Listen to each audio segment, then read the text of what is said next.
In May 2025, Indonesian officials publicly announced plans to dramatically scale back fuel purchases from Singapore, which has long been Indonesia's main source of refined petroleum, and to seek alternative suppliers. Energy and mineral resources. Minister Bahlil Lahadalia told reporters on May 9 that Indonesia could redirect as much as 60% of its fuel imports away from Singapore within the next 6 months. The cuts would be phased in gradually, but the intent was clear. It is almost certain that we will take other fuel imports from other countries, not from that one, Singapore, Bahlil said. He even suggested Indonesia eventually aims to reduce imports from Singapore to zero someday. This surprise policy shift appears to be driven in part by dissatisfaction with Singapore's pricing and in part by broader geopolitical maneuvering. Minister Bahlil criticized what he called Singapore's shameful strategy of charging Indonesia the same prices for fuel as faraway Middle Eastern suppliers. He noted the irony that Singapore does not have oil, but we buy from there, and that despite Singapore's proximity, Indonesian buyers weren't getting any discount compared to Middle East prices. Indeed, Singapore has no domestic crude production, yet it has been selling a huge volume of fuel to Indonesia at international market rates. Of the total production, 34% of the market is in Indonesia, yet the price is the same as the Middle East. I say this is a shameful strategy, Bahlil remarked, expressing frustration that Indonesia hasn't benefited from being a close, large customer. This complaint set the stage for Jakarta's decision to find other suppliers that might offer better terms or strategic advantages. Another motivation for Indonesia's pivot is linked to negotiations with the United States over trade tariffs. The US government, under President Donald Trump, has threatened to impose steep 32% tariffs on Indonesian goods, citing Indonesia's sizable trade surplus with the US. Implementation of these tariffs was paused until July 2025 to allow for negotiations. To avoid the punitive tariffs, Indonesia has been looking for ways to appease Washington. One proposal on the table: dramatically increase imports of energy from the United States by around $10 billion. By buying more American products, including crude oil, refined fuels, and liquefied petroleum gas, LPG, Indonesia hopes to address US concerns about the trade imbalance. This context helps explain why Indonesia's plan isn't simply to cut Singaporean imports and buy from any random country. Rather, it specifically involves shifting a big portion of purchases to US suppliers as a goodwill gesture in the tariff talks.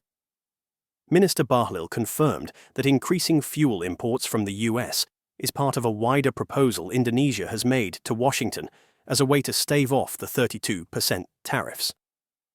He noted Indonesia could boost US crude oil imports to 10 times the current volume, which is currently small. Only about 4% of Indonesia's crude imports are from the US. Likewise, US-made refined fuels, such as gasoline and diesel, would make up a much larger share of imports, whereas in 2024 they were negligible. Less than 0.1% of Indonesia's fuel imports came from the US in 2024. The Indonesian government has already taken steps to prepare for this shift.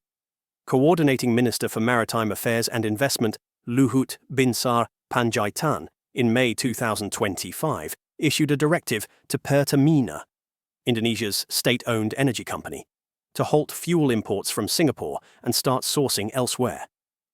Pertamina's executives have stated they will comply and are ready to adjust supply chains accordingly. The company may need to expand its storage capacity to handle fuels shipped in from more distant sources, like the US. There is also talk of building or upgrading port facilities to accommodate larger long-haul oil tankers.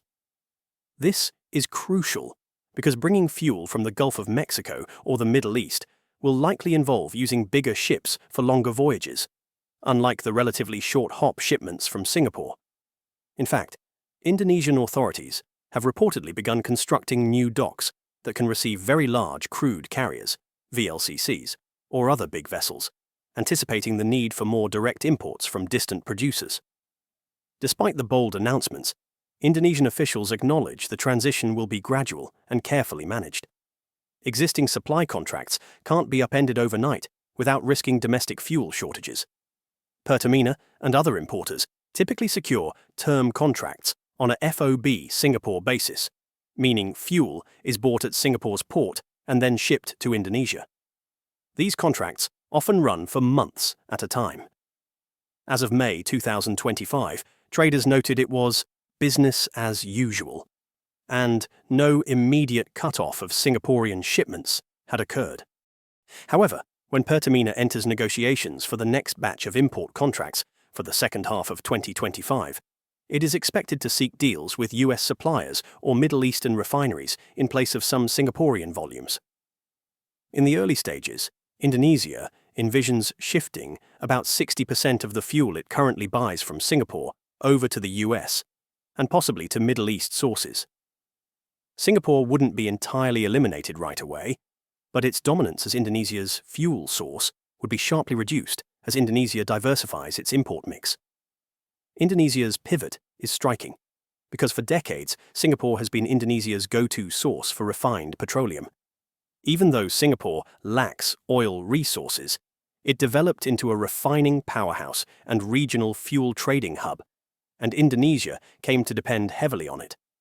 As of early 2025, Indonesian officials reported that about 54% of Indonesia's oil consumption is supplied by imported fuel from Singapore. In other words, over half of the gasoline, diesel, and other oil products that Indonesia uses have been coming from its much smaller neighbor. Our fuel supply is coming from a country that doesn't even produce oil, Minister Bahlil Lahadalia observed with some irony. How did Indonesia end up in such a situation? The reasons are rooted in both countries' economic histories and energy policies. Singapore, despite having no domestic crude, built a massive refining and distribution industry starting in the 1960s and 1970s, capitalizing on its strategic location on global shipping routes and business-friendly environment. By importing crude oil from producers in the Middle East, Southeast Asia, and elsewhere, Singapore's refineries produce large volumes of gasoline, diesel, jet fuel, and other products. Singapore then exports these fuels across the Asia-Pacific region. Over time, it has become one of the world's top 3 oil trading and refining hubs, with a total refining capacity of about 1.3 to 1.5 million barrels per day. For scale, 1 barrel is roughly 159 litres, so 1.5 million barrels is about 238 million litres of oil processed per day. Indonesia, on the other hand, has struggled to expand its own refining capacity and domestic oil production. As Indonesia's population and economy grew, its fuel demand far outstripped what its local refineries could supply, forcing the country to import large quantities of refined fuel. Geographically and economically, buying from Singapore made sense.